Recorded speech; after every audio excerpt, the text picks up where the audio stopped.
Hello guys, welcome to my YouTube channel, and today we are going to just review whatever has been happening from the past week.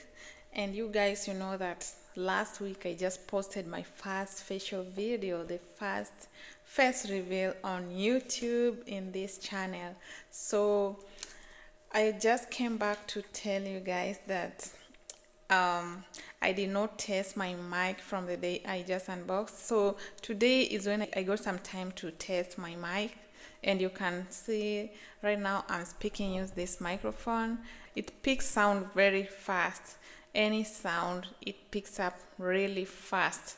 So I don't want to tamper with it right now, but guys, let me tell you, I got almost 80 views from the previous video, and I only have 2 subscribers. Just imagine, YouTube is recommending my video to so many people who are not even my subscribers. So guys, since that shows that you are interested with the content, guys.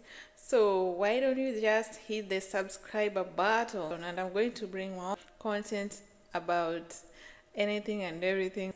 So today I just wanted to encourage those who are starting YouTube just like me, because actually it was not easy for me to come out and say that I wanted to maybe speak about something online, but it takes courage and time and just being open to trying out things.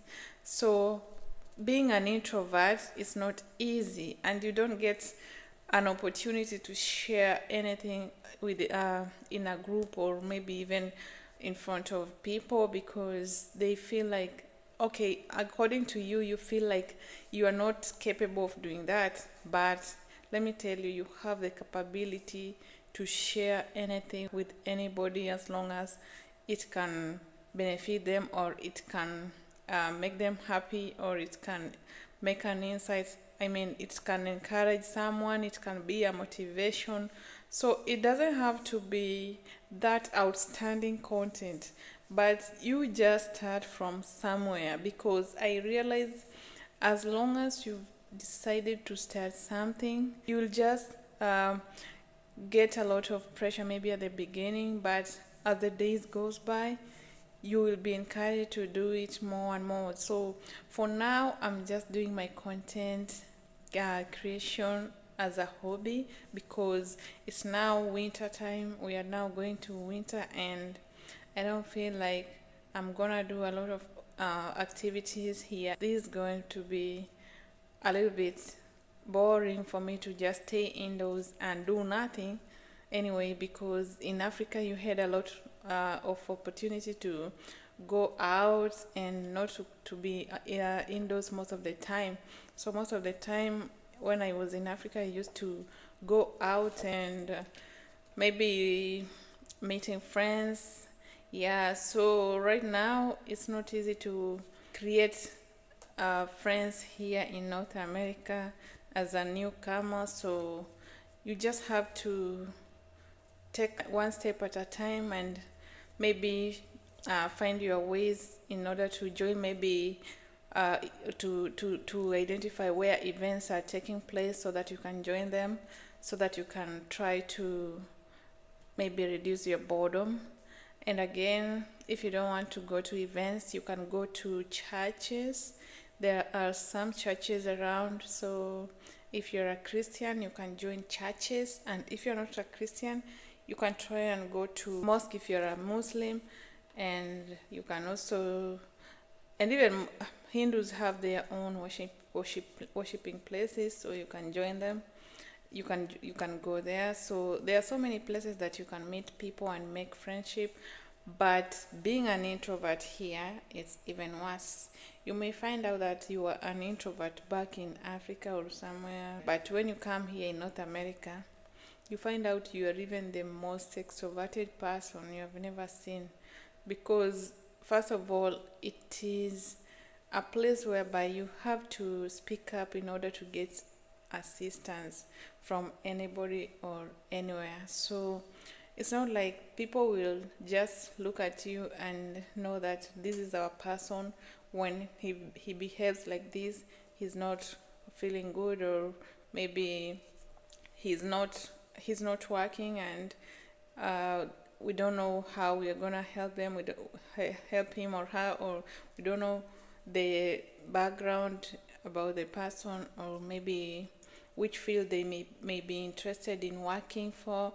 So it's good to be an extrovert when you come to the US.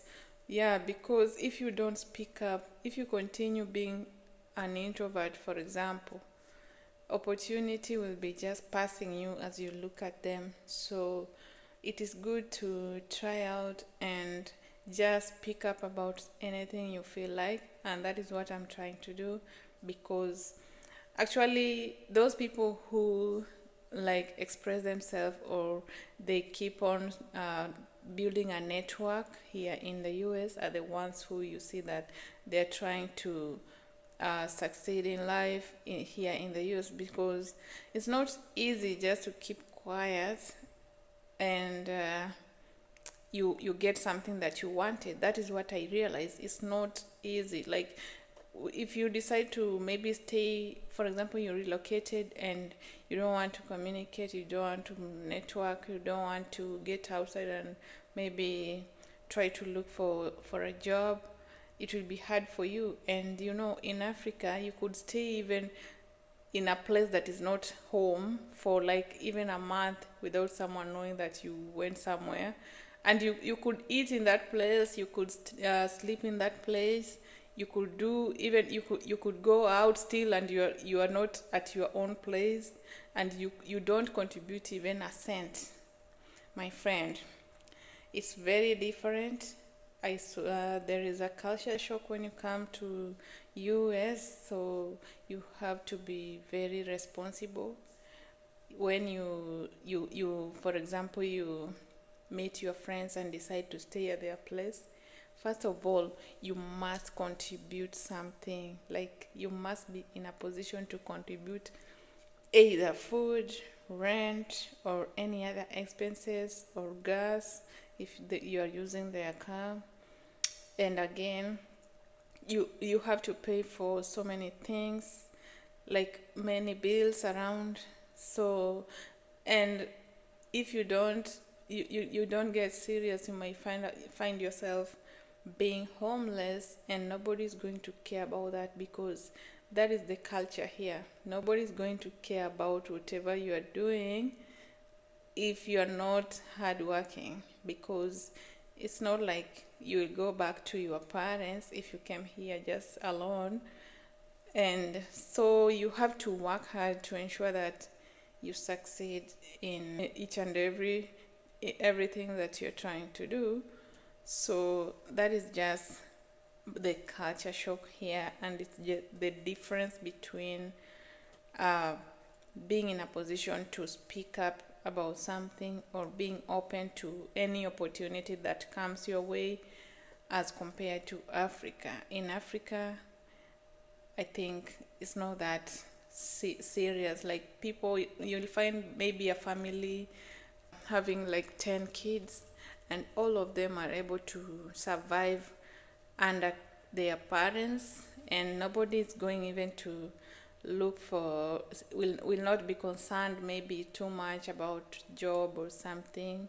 Maybe they're just comfortable at home. Here you have to go to work the moment you are at the age of maybe 15. From 13, even from 13, I've seen people searching for a job while they are 13 years. So it's not easy.